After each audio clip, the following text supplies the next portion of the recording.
Hi, this is Janet Wakeland with remarkablycreated.com. In today's One Take Wonder video, we're going to take a look at Seasonal Snapshot. It is the newest Project Life journaling kit available for Project Life by Stampin UP.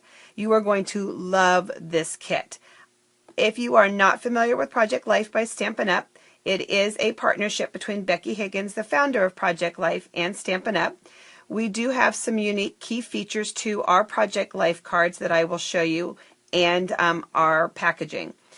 With Project Life, they do come in these wonderful exclusive storage boxes that were designed just for us. It's about 2 3/4 by 4 1/2, so they line up really nice on your shelf. They are also really sturdy, which means that you can travel with them. I will be taking some with me on a little mini trip that we're taking so that I can work in the evenings on some Project Life projects. But it goes to crops great, it goes to retreats great, goes on vacation with you great. So let's open up the box. When you first get it, it has these labels in it. And what I like to do is I like to take and I like to label them up here in each corner. And let me grab the other one. So that way I have a label on all 4 sides so that no matter how my box is sitting, Seasonal Snapshot, I can see the name from all 4 sides. And when they're lined up on my shelf, I can look up and I can see the kits that are there. So the first thing that I like to do is to label them. When you get them, you'll notice that there's this little space saver right here, and we can just take that out and throw it away. You'll have 100 cards, and they are all different. If you are working with Seasonal Snapshots and you are doing multiple albums, or you're doing your children's school albums, or you're doing holiday tradition albums, one for you and smaller ones as gifts or giveaways, I do recommend that you get 1 box per album that you're working on, because again, every card is different and you don't want to have to come up with a new and original idea if you're doing, say for instance, both your kids' school albums, or one for yourself and one for them. It's kind of nice just to come up with an idea for one page and then drop them in and go for the others. So again, I recommend 1 box per album that you're working on. So 100 different cards. They are all different, landscape and portrait. In addition, you have this storage space here. This is the perfect place to store the photos that you're working on. It's a great place to store the journaling grid cards. It's also a great place, Stampin' Up! Has coordinated accessory packs, and it's a great place to store the accessory packs, so everything is together and they all fit right down inside the box. In addition, you've got a great spot here for your journaling pens, and I also like to keep a paper piercing tool here, and you'll see in just a minute how we're going to use it, but I have found lots of uses, from moving sequins around to little letters and things like that, so I also store a paper piercing tool in my box when I'm working on it. So let's take a look at these cards. Remember, I mentioned that there are certain exclusive feature and benefits to Stampin' Up's journaling cards. First off, we do coordinate with all of Becky's products that are out there in the marketplace, so that when you are coming across Project Life and you wonder if you can use it with Stampin' Up's, absolutely.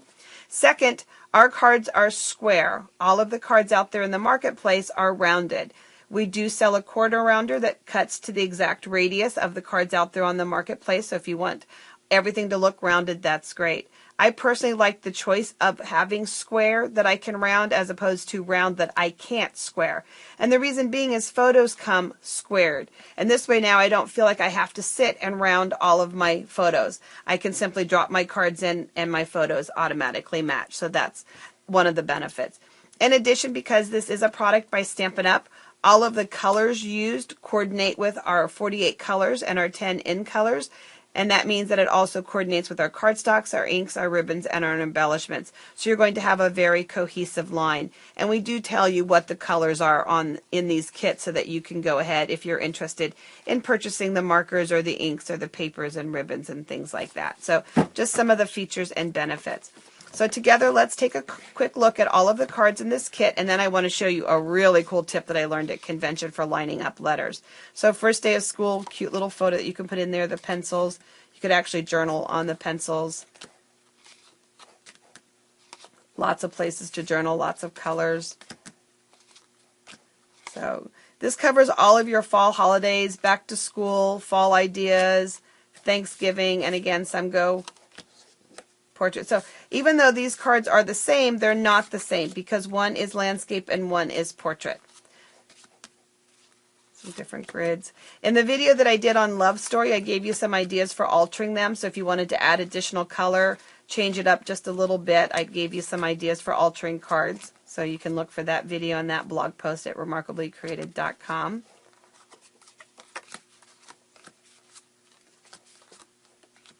So look at that. Isn't that adorable? This one's going to need a little spider. I've got a spider stamp for that one, so that's going to be great. So just kind of going through them all. You can see again, the variety that's there. And I can see also that a lot of these cards won't just be for these holidays.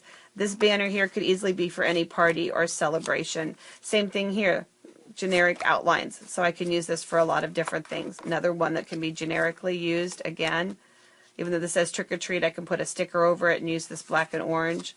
So I can see lots of ways to take these above and beyond and outside of the holidays using the layouts that are on them. So there's some, same thing with the holidays. We could add a different color to it and change it up.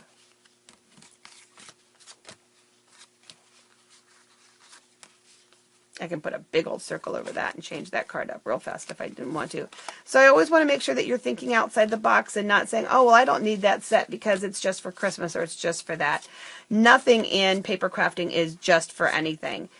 There's so many ways of altering stuff that we can make everything work for us and we can get our money's worth out of everything that we invest in. So really stretch them. So there's those.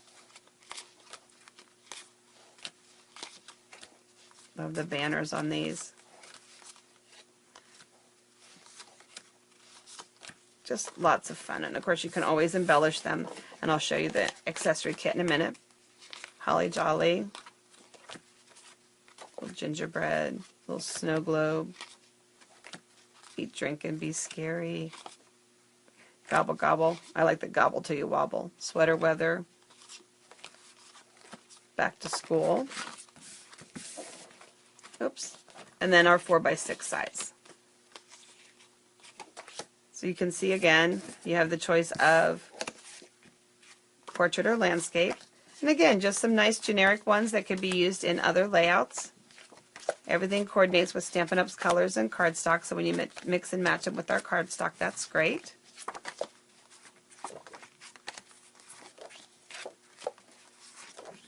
Lots and lots of fun. And I know I'm going a little bit fast, but I really want to get to that tip, and I want to show you my pages.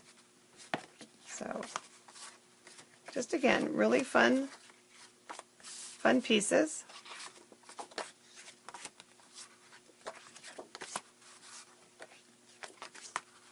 Packages.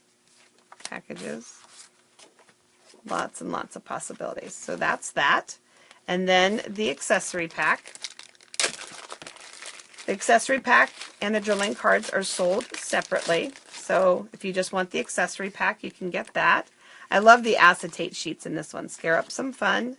Merry Christmas. Wood grain look.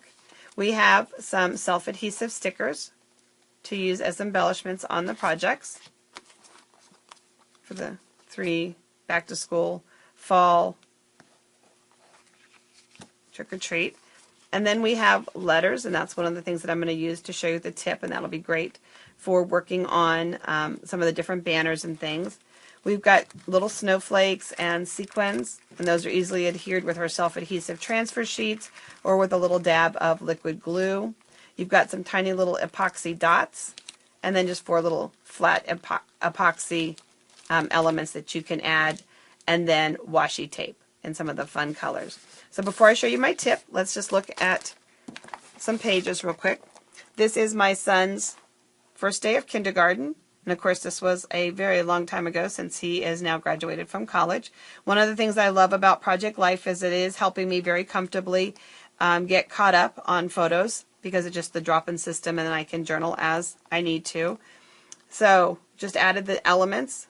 Nothing extra on this page. Everything that you see came with the accessory pack or the kits. So that's one there. And then this one here uses some of the winter elements, and what I did is I used our little letters, thinlits, to add the word blizzard, and our gold glimmer paper just to add a little pop of shimmer. The year 1996. Yes, I am behind in getting caught up, but just that little extra. The little snowflake that you see on here is a thinlet or framelit that just recently retired from Stampin' Up. But if you live in the Pennsylvania area, Maryland, Virginia area, and you're close to a day's drive to Spring Grove, you can always come up for my open crops and retreats, and mine will always be available for use. It's one of the ones that I will be keeping. So again, these were cards from that group. So let me show you the really cool tip that I learned at convention this year. What you want to do is you want to make sure in your crafting arsenal that you have grid paper. Stampin' Up! Does sell this really nice 11 by 17 grid paper, which makes a wonderful work surface. But what's nice about the grid paper is that you have these lines. And what I have here is a piece of window acetate. And what I'm learning is that in Project Life, there are so many uses for acetate, from creating window sheets to creating your own pocket cards to this tip that I'm going to show you right now. So I've got this laid on the line, and what I'm going to do, I've got my paper piercing tool, and I'm just going to start, let me just pull up, I'm just going to grab my letters, oops, there we go, I don't know why that was peeling funny, but, so now I'm going to take, and I'm going to put it on the edge of my, keep it going, Jenna. Okay. I don't know why it's not sticking to my fingers. Probably because you guys are all watching. But you're going to lay that one down. Wow, sugar beets. And you're just catching the end of the letter. You're not putting the whole thing on. You're just putting it on the edge. And that's allowing you to space it. And you're pressing onto the acetate, not onto the paper. You're just catching the letter onto the edge of the acetate. And now you're going to be able to work with them a little bit, shifting them and moving them and getting them lined up just the way that you want them to be. And then when you go to your journaling card, what you'll do is you'll press the top half down, and you can just very lightly pull that out from underneath, and you will have them lined up. And that's how I was able to get the word kindergarten straight here, is that I spelled it out first on here, and I was also able to make sure that it was going to fit inside of that. And then the same thing with not adorable. I went ahead and spaced it out on here first to make sure that it was going to work. And then I laid it down, pressed the letters, and just pulled out from underneath the letters. So keep an acetate strip handy when you're working with your little sticky letters, and it will be a great tip for you for getting them on straight, especially if you have a piece of grid paper handy. So, thanks for watching. I look forward to sharing more ideas with Project Life for you. And don't forget, everything that you see is always available through my online store. You can always contact me for questions and visit me at remarkablycreated.com. Check it out for my newsletter and more tips. Thanks for watching. Take care and God bless.